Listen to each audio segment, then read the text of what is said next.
Hola, hola, ¿qué tal? ¿Cómo están? Bienvenidos a un nuevo repaso de nuestra lección de Escuela Sabática Joven, nuestro espacio joven. Hola Emma, ¿cómo estás? Hola Cris, estamos bien acá. Nos reímos y quizá ustedes se dieron cuenta, déjame sincerarme un poco, A ver, no sé, porque la verdad que no sé.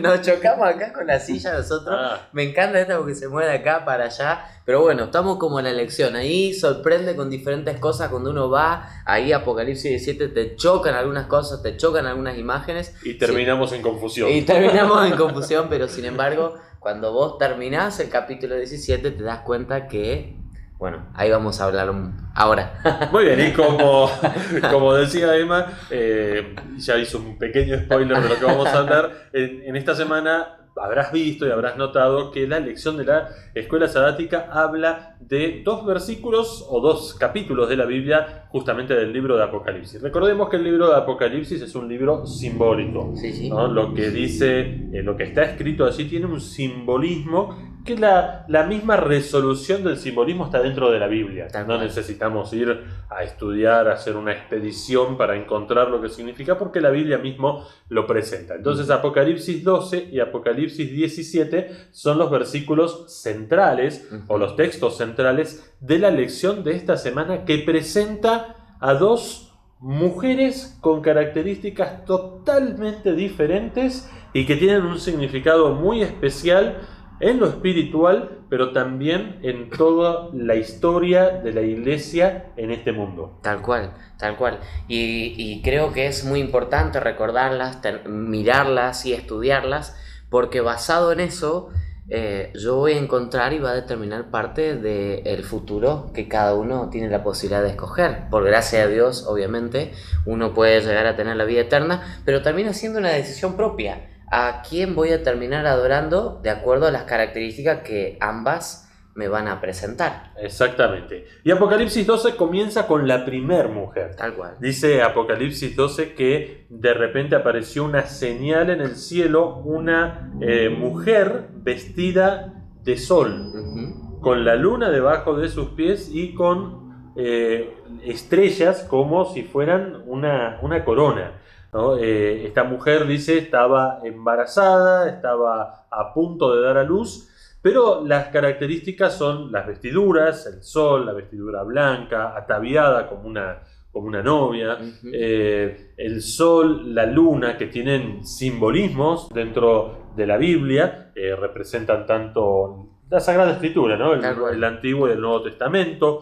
Pero algo importante, cuando en la profecía habla de mujer, la profecía se refiere a una iglesia. Entonces, ya partimos que cuando tanto Daniel como Apocalipsis, que son los libros proféticos por excelencia, hablan de mujer, no se está refiriendo literalmente a una mujer, sino a una iglesia. A una iglesia, tal cual. Iglesias con diferentes características. Una la de Apocalipsis 12 y otra la de Apocalipsis 17.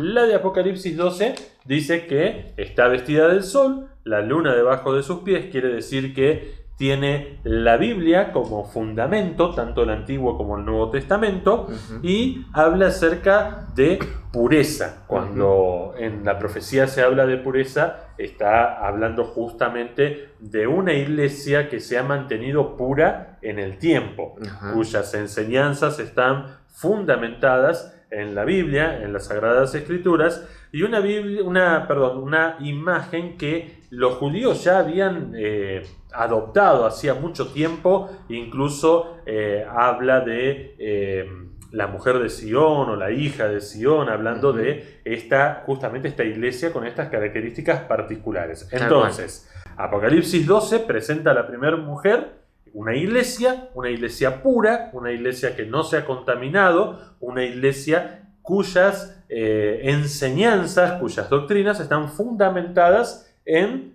las Sagradas Escrituras. Exactamente. Entonces, en contraposición, eso ya me ayuda a entender mucho más lo que va a decir Apocalipsis 17. Claro. Que me presenta una mujer que va a ser adúltera, una mujer que va a tener un nombre bastante particular, que va a decir Babilonia, ¿cierto? Que representa una confusión, decía, hablamos hace rato, ¿verdad? Sí, sí, la palabra Babilonia viene de la raíz Babel. Cuando nosotros vamos en la historia y buscamos en la Biblia, allí después de Génesis, después de la historia del diluvio, Génesis capítulo 6, por allí, habla de que el hombre, desconfiando de la palabra de Dios, Sí. y esto es importante, ¿no? Saber el origen de Babel es una desconfianza de la palabra de Dios, ya empezamos mal, ¿no? Desconfiando de la palabra de Dios, empieza a crear una torre por si viene otro diluvio, por las dudas, ¿no? Claro, precavidos. Sí, si llega a llover de más, acá en Mendoza no llueve nunca, me dijeron, si acá Llueve no poco. serviría esa torre,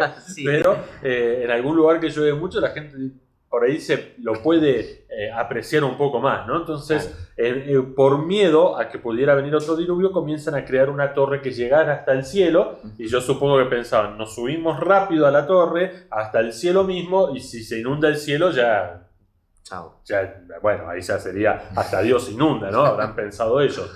Entonces la Biblia dice que Dios baja, confunde el idioma de ellos, el nacimiento de los diferentes idiomas, y entonces comienzan a hablarse, y el que le pedía una pala recibe un martillo, el que pedía un balde recibe una pala, y bueno, podemos hacer varios chistes con lo de la pala y eso, pero no lo vamos a hacer ahora, ¿no? Pero ahí empieza confusión. Entonces se le llama Babel porque Babel significa confusión. Babilonia también habla de confusión.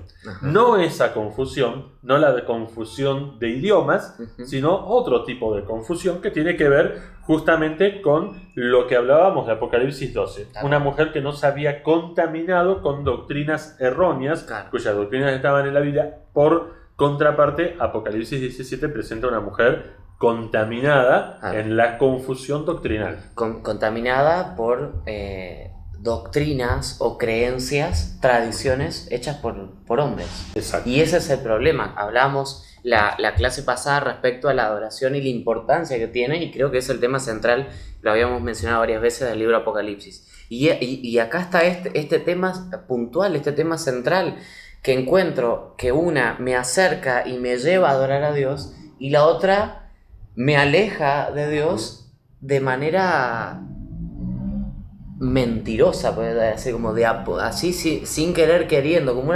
una confusión ahí que te presenta blanco y no es blanco, es gris o alguna cuestión así. Y ahí está el problema principal respecto a esto. Puedes decir, no, bueno, da lo mismo entonces.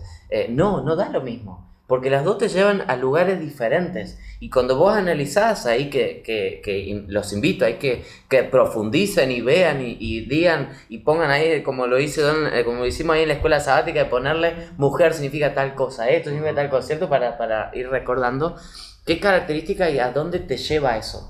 ¿A dónde te lleva? Y déjame recordar solo ahí lo que dice Salmos, por ejemplo. 115. Está muy bueno de paso, ¿no? Sí, Salmos 115, versículos 4 y 8, que va a decir lo siguiente. Nosotros, dice ahí Salmos 115, para que se me escapa acá. Sí, se te pasó una hoja. se me pasó una hoja virtual. Dice, escuchá la diferencia y el problema de una adoración con la otra. Los ídolos que nosotros creamos no son más que objetos de plata y oro. Dos objetos, y es interesante que todo lo que uno crea como ídolo termina siendo algo que lo hablamos con Nico la otra vez, en el cual yo lo tengo como mayor cosa. Y ellos adoraban el sol porque era algo enorme y no entendían, adoraban la luna porque era algo que tampoco se entendía, el mar, cosas que no entraban en su cabeza o eran como superiores, los tenían como parte de sus dioses. Y la plata y el oro obviamente en aquella época era algo como muy, muy particular. Y sigue diciendo, hechas por manos humanas que le dieron forma, tienen boca pero no pueden hablar, tienen ojos pero no pueden ver, tienen oídos pero no pueden oír, y tienen nariz pero no los pueden oler. Tienen manos, pero no pueden sentir. Tienen pies, pero no pueden caminar. Y tienen garganta, pero no pueden emitir sonidos. Qué loco y qué interesante que esta adoración me lleva a este tipo de cosas. Y qué tristeza cuando yo confundo esto respecto a cómo es Dios. Porque quizás entre tanta confusión se ha dicho, bueno, Dios es así, Dios es alguien que aunque yo le hable, no me escucha, aunque yo quiero buscarlo y mirarlo, no lo voy a encontrar, aunque yo quiera que Él me toque, me abrace, no, es imposible, no vas a poder. Y es totalmente contrario a la visión del Dios que presenta la Biblia, del Dios que presenta el Génesis, ese Dios que crea, ese Dios que está, ese Dios que acompaña, ese Dios que busca. Qué contraposición muy grande entre la adoración de una y la adoración de otra, y cómo afecta mi vida y mi visión acerca de Dios. Por otro lado, algo muy, muy interesante es que esos ídolos que tenían ojos, boca, nariz, eran una imitación. Sí. Una imitación de un ser humano o de un ser superior. Claro. Pero no pasaba de ser una imitación. No era una realidad, sino una fantasía. Uh-huh. Cuando nosotros no adoramos a Dios, generalmente, y Apocalipsis 17 nos presenta esta mujer, una adoración que es una imitación de la adoración real, Uh-huh. pero no es real. Tal cual. No termina siendo real. Y al no ser real no te completa. Exactamente. No te Es una fantasía y muchas veces terminamos viviendo en un mundo de fantasías, y por eso hay tanta gente que se siente vacía, porque como decimos, no completa, no te llena, y está vacía y vive por el mundo y transita por el mundo vacía, sin la presencia de Dios, porque está adorando algo que es una imitación, pero que no es real y que no puede hacer nada por ella porque no es real, porque no tiene cómo hacer algo. Uh-huh. Es muy interesante, ¿no? es la figura que presenta. Y por último, me llamó la atención también la visión de Daniel 3, porque claro, en esto de adoración y esto de tratar de encontrarle sentido a cada profecía, encontrar el significado de qué es cada cosa, uno encuentra que, bueno, hay características hoy en día de algún movimiento religioso que está acorde con lo que dice de Apocalipsis 17, al igual que lo hay con Apocalipsis 12. Y claro, la invitación siempre es a ser parte de aquella que es verdadera. Y se trae a contraposición Daniel 3, ¿cierto? Ese momento en el que es levantada esa estatua y cada uno va a tener la oportunidad de poder adorar, cada uno va a tener la oportunidad de poder arrodillarse si así lo desea, pero por sobre todas las cosas, Chris, creo que qué lindo es cuando la gente encuentra ese Jesús de la Biblia, encuentra ese Jesús que es el fundamento de la iglesia verdadera, y ese Jesús que transforma, ese Jesús que cambia, ese Jesús que escucha, ese Jesús que está con vos, y ese Jesús es en el cual yo voy a poder adorarlo una eternidad. Exacto, y Daniel 3 me presenta que yo tomo la decisión de a quién voy a elegir. O sea, las decisiones son particulares, son privadas y son nuestra responsabilidad. Es imposible que yo pueda culpar a otro por mis decisiones.